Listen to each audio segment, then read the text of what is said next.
The Alpha Sessions with Ron Laver. Hi, I'm Ron Laver. This is the Alpha Sessions from Radio Broccoli. And joining me today is Kelsey Bovey. Hello, Kelsey. Hiya, how are you? Yeah, I'm good, thanks. What about you? I'm good, thank you.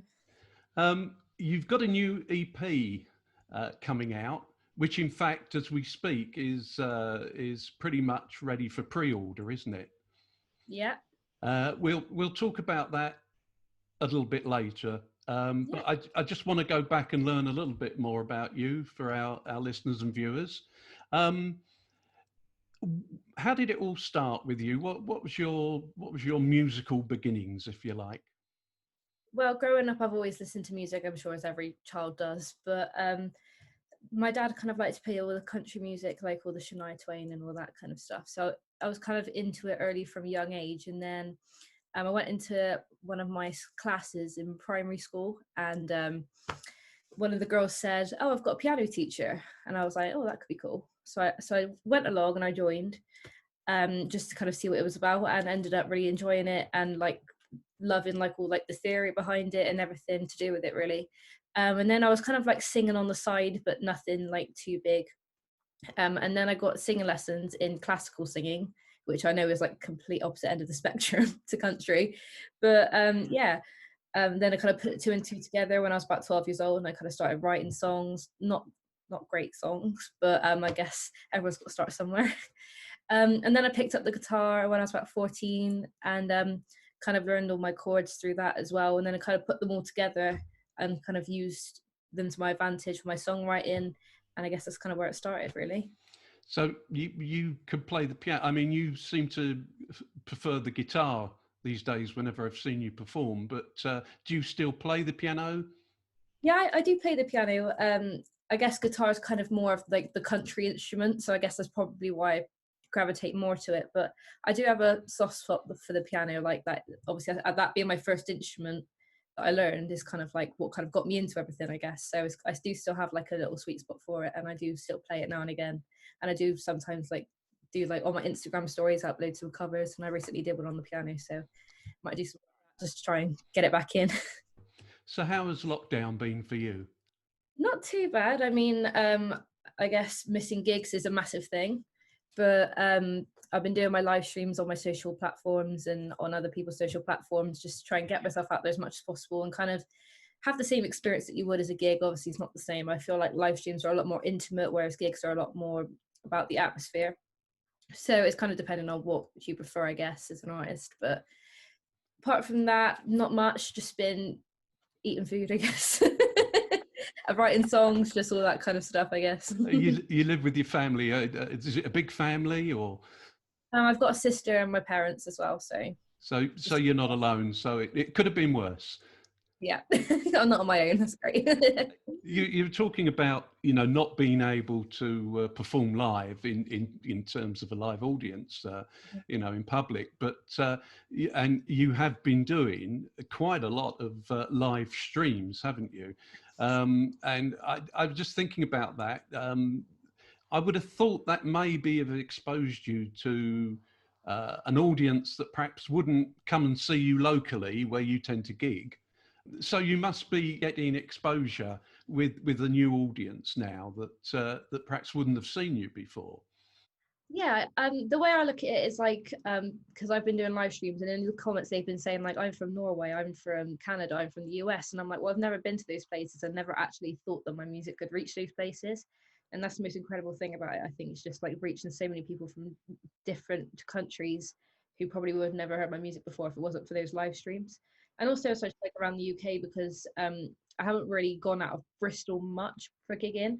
But that was kind of my big thing for this year, just to kind of like go all around the UK, see where I can go, see where I end up, and obviously just expand my platform as much as possible. But it's kind of my platform, my social numbers have grown massively from it, so I'm really, really grateful for that. But I do miss gigging a lot, and it's not quite the same thing.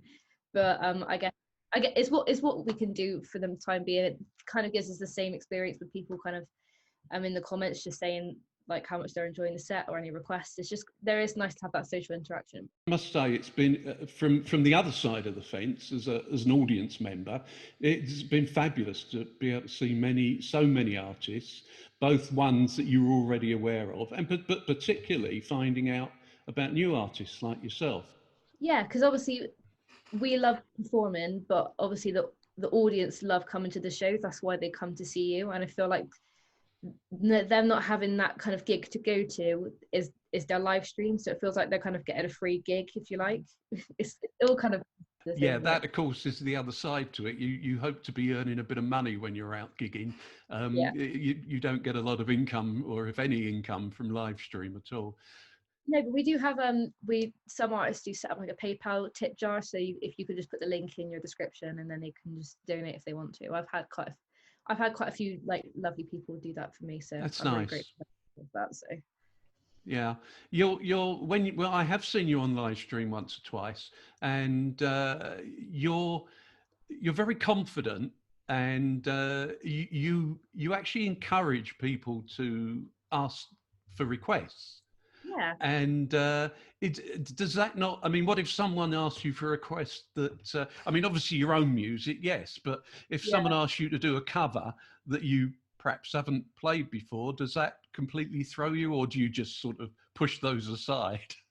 I guess the way I look at it is that they want to make it their experience as much as my experience. So that's the way I kind of see it. And if I don't know the song, or if I haven't listened to the song very much, or I'm not a fan of the song, I just say, all right, I can learn this for you if you come over to my next live stream, and then I'll promise you I'll play it there, and you can see it there. Just so in that moment, I'm not like panicking about it. I can just say, right, sit back and think about it. Right, I could do this next time. I could learn it for them next time. So it's all nice and happy. That is excellent. It really struck me about your live streams that you're constantly saying anything when anybody wants something to play, you know. So yeah, well done for that. Thank you. Your first single was released about this time last year, a bit earlier, maybe May time. Define Me. Yeah. Can you tell us something about the sing that was your actual, like, your debut single, wasn't it? Yeah. Can you tell us something about that, and you know, where it came from, what's it about, etc.? Yeah. So when I was nearing the end of secondary school, I was getting quite badly bullied by the people in my school, and I was really low. My self-esteem was to the floor, and nothing was working out for me in my own head. I could just like, right, I need to try and get out of this the best I can. And obviously me being me, music was like my savior, even though at that time that was the last thing I wanted to do, because that was the main reason I was getting bullied for, was I was different by doing my music.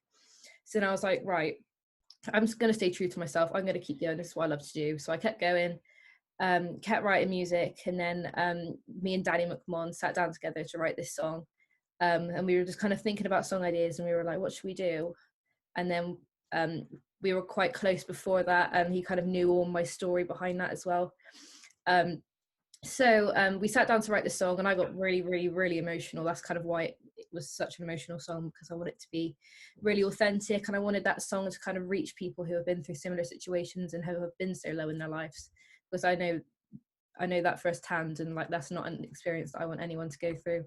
So we sat down and wrote the song together, just to say to people, like, it doesn't define you. That's kind of the main message behind the song. No one's words are about who you are as a person. It's just their reflection on you. But does that really matter at the end of the day, as long as you're being yourself? That's the way I see it. But I wanted that song to try and be an anthem for those kind of people who are really struggling in the social field and needed a way to get out of it. And I've had a lot of messages on the back of that song saying, you've really helped me, this song's really helped me grow as a person and helped me get out of that dark space in my mind. And like, that's all I ever wanted for this song. So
The Alpha Sessions with Ron Laver. That's a message I've heard you give before, and is that something that's important in your songwriting?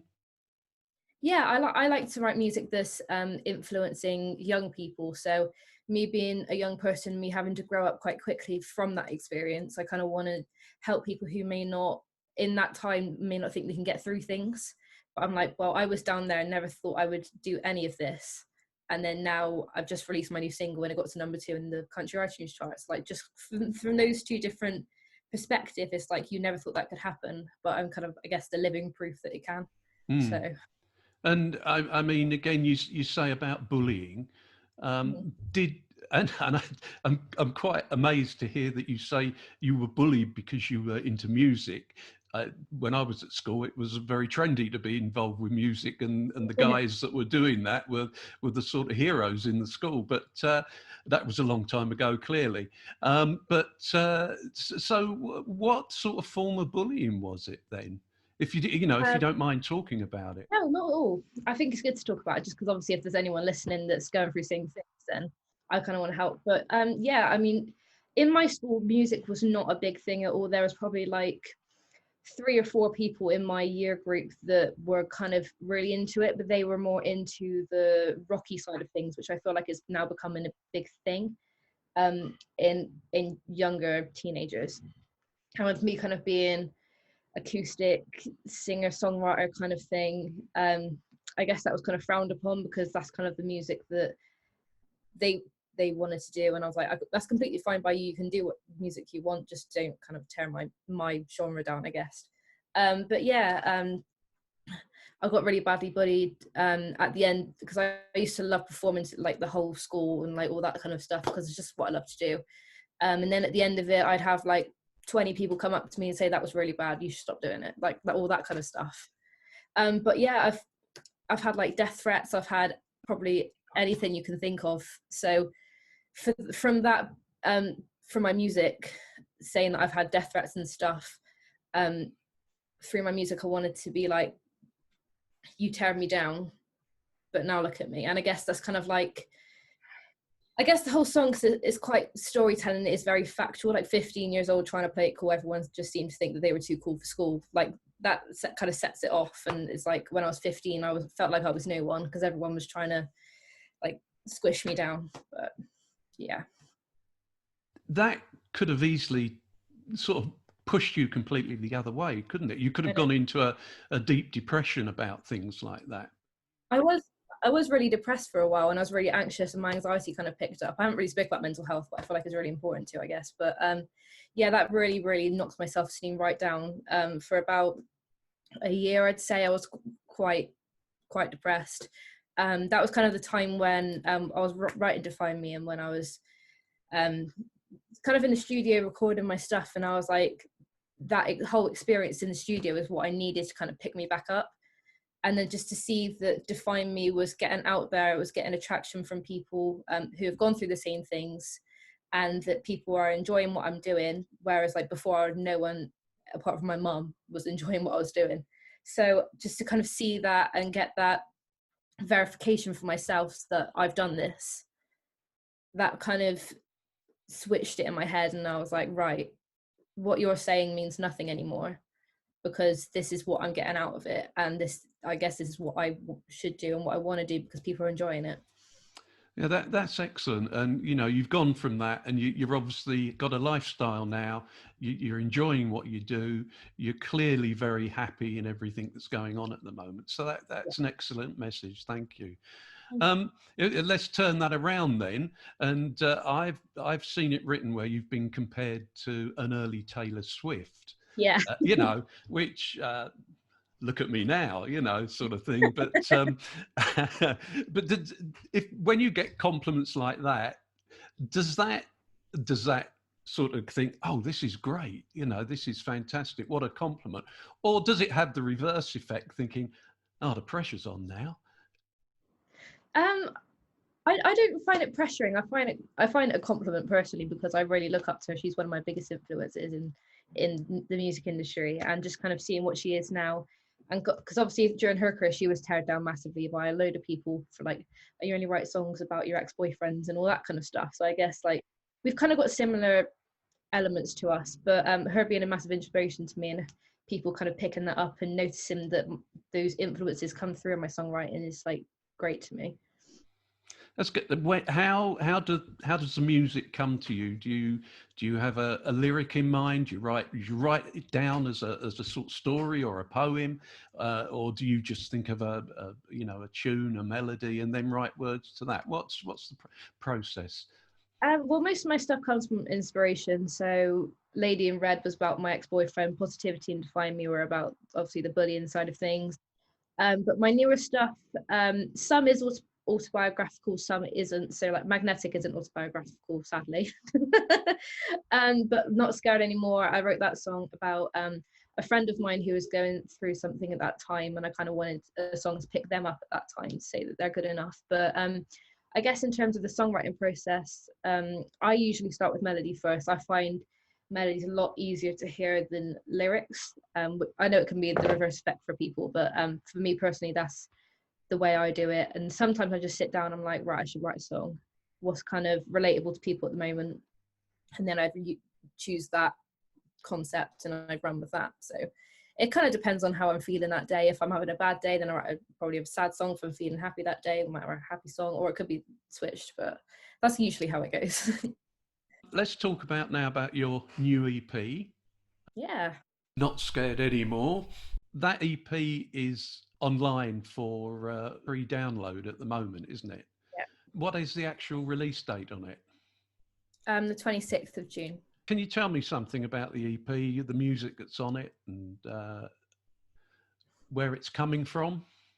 Yeah, so obviously with my debut EP, that was obviously a lot of emotion and like with all my bullying stuff. And I felt like Not Scared Anymore, the title was very, very, it just matched everything that I am as a person, and I am as an artist now. I feel like obviously I said it doesn't define me, but now I'm not scared anymore to do what I want to do.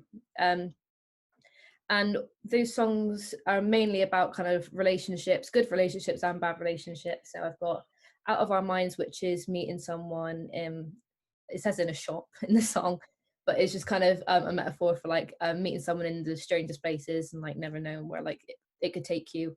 Magnetic, which was a single, that's another kind of similar concept. It's kind of like being someone that you never thought you would be. And then there's Not Scared Anymore, as I said earlier, that is about kind of a friendship and just kind of wanting to tell them everything that they are, even if they don't believe it. And Hold Tight, Sit Still, that is a relationship that didn't work out, and you want to make them understand that they did you wrong, and that they should not do that to anyone else, because you made me feel like this and no one else deserves to feel like that. So I guess all the songs kind of have different messages, but they kind of all add up to one thing of not being scared anymore. And that's why I kind of like the whole title of the EP, because they all kind of it just sets the tone really well, I think. And yeah.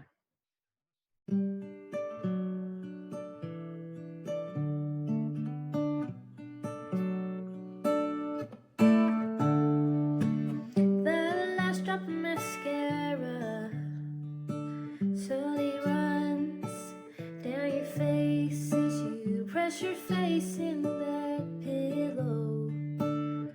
Everything else stays the same, written in stone. You can build a home anywhere that you feel secure. It's a brave world, but you're a brave girl. You've been here so many times before. It won't make sense today.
The Alpha Sessions with Ron Laver. So the current single, Magnetic, is also on the EP, yes? Yes.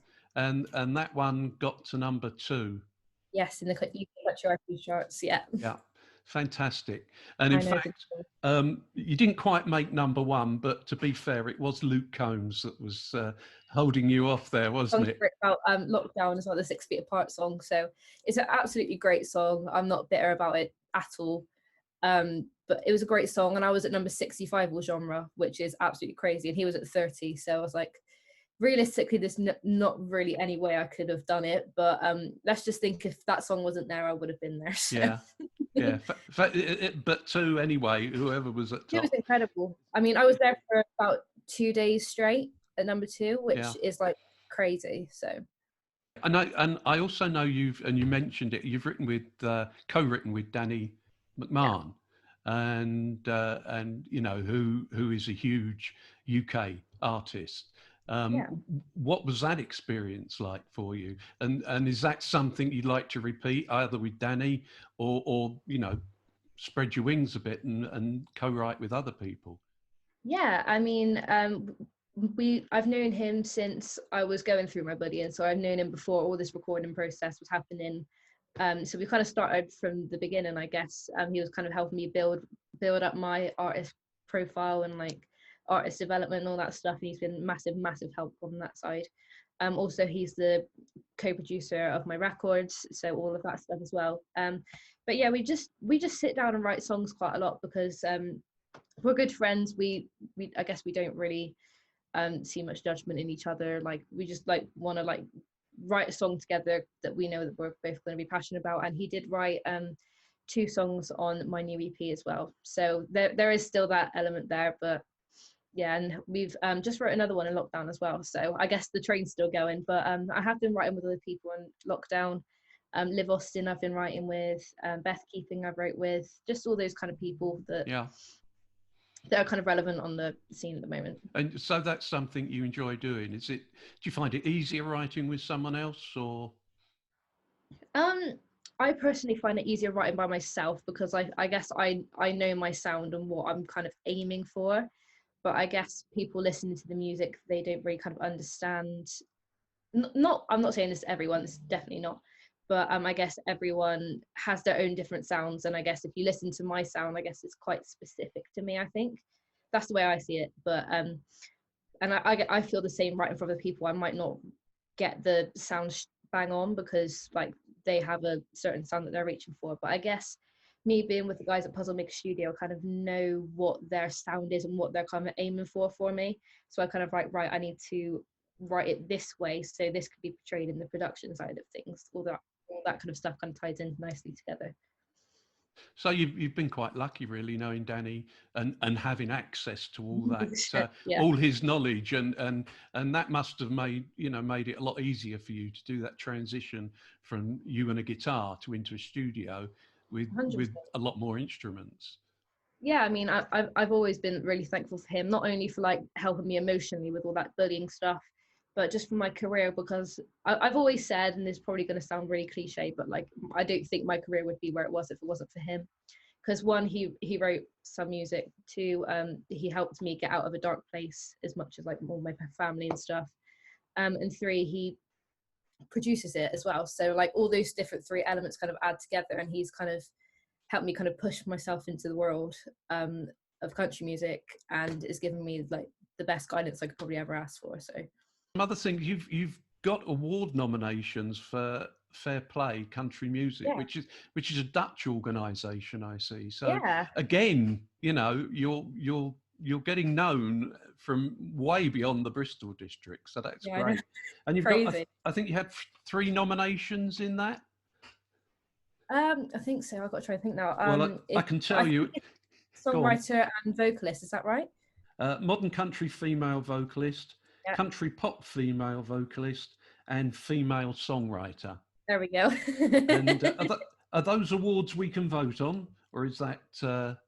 I'm not 100%. I don't think voting thing's gone out as far as I know, but Okay. I think I would be posting it if there was. Yeah, So yeah, I exactly. don't think so, but if it changes, then I'll post about it. And let those you know. awards are announced in November this year, so we'll keep an eye out for that. Fingers crossed. Yeah, absolutely. Yeah, absolutely. Who's on your current iPhone, Spotify playlist at the moment? What sort of music are you listening to right now? Maren Morris, I'm a massive fan of. Luke Combs, I'm a massive fan of, even though he's knocked me off top spot.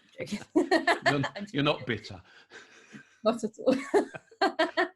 No, yeah, those two are kind of the ones that I listen to the most. Kelsey Ballerini's another one. Lauren Elena, they're probably my top 4 at the moment. Okay, and what's next for you? The EP's coming out. Have you got any other music in the pipeline? I've been writing through lockdown, so hopefully some of those I can release as soon as possible.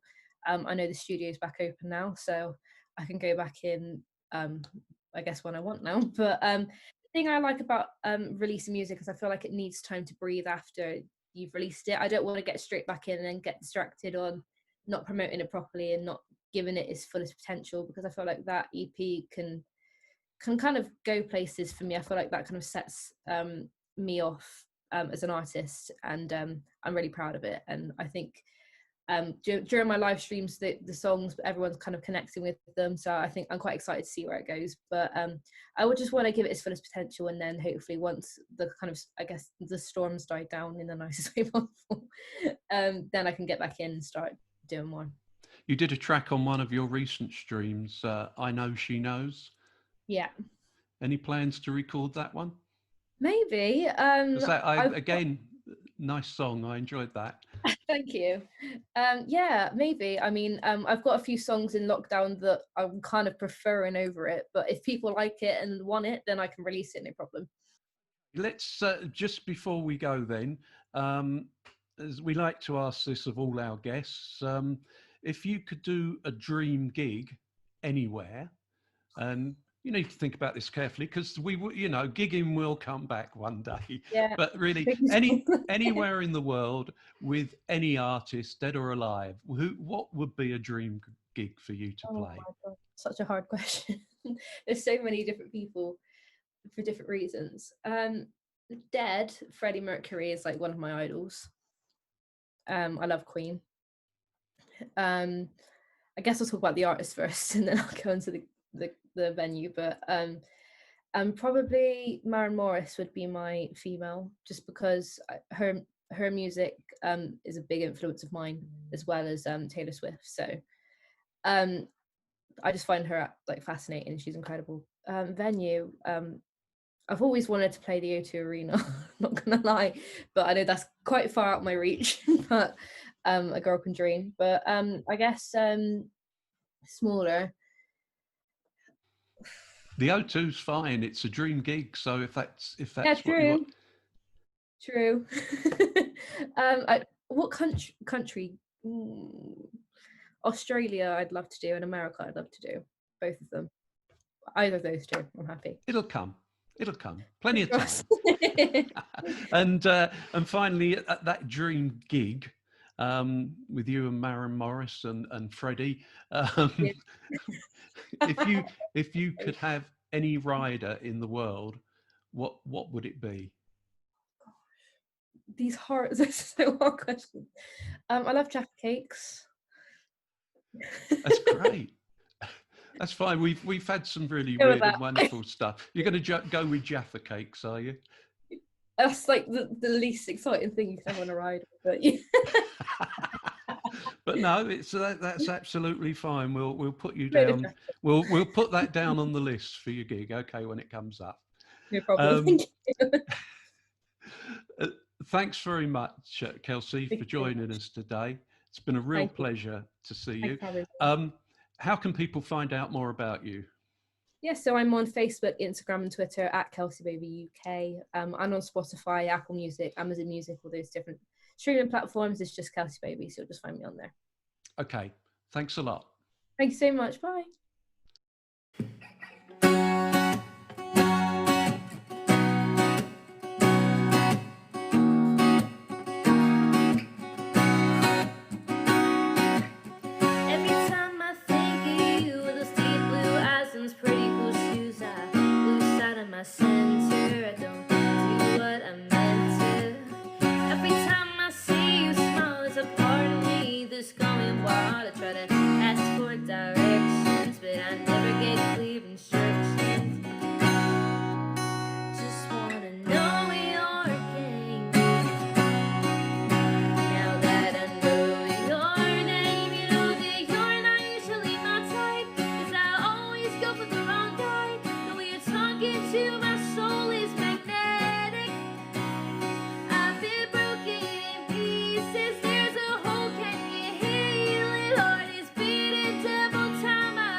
the sun.